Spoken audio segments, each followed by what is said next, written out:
दिलावा तोहरा बिना लागे सुना महफिलवा। हंसी तोहार बिजली गिरावे देखते ही दिलावा धड़ धड़कावे।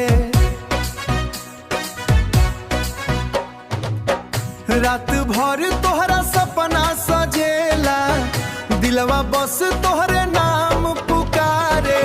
तोहर नजरिया के जादू चल गइल हमारा दिलवा पे कब्जा कहाँ कर गइल। जब से देखनी तोहरा के सजनी नींदो हमारा से दूर भइल।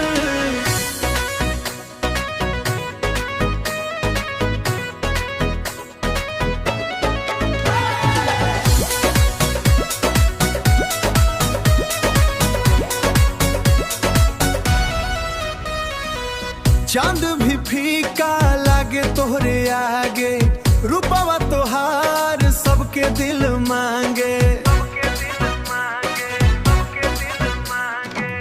चलो तू सथिया बन के हमार लिख दी प्यार के नया कहानियां। रात भर तोहरा सपना सजेला दिलवा बस तोहरे नाम पुकारे। तोहर नजरिया के जादू चल गइल हमारा दिलवा पे कब्जा कहाँ कर गइल। जब से देखनी तोहरा के सजनी नींदो हमारा से दूर भइल।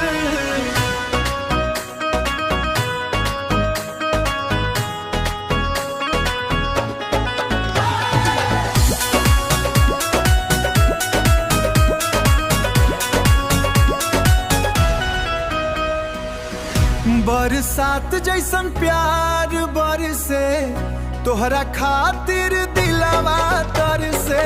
तोहर नजरिया के जादू चल गइल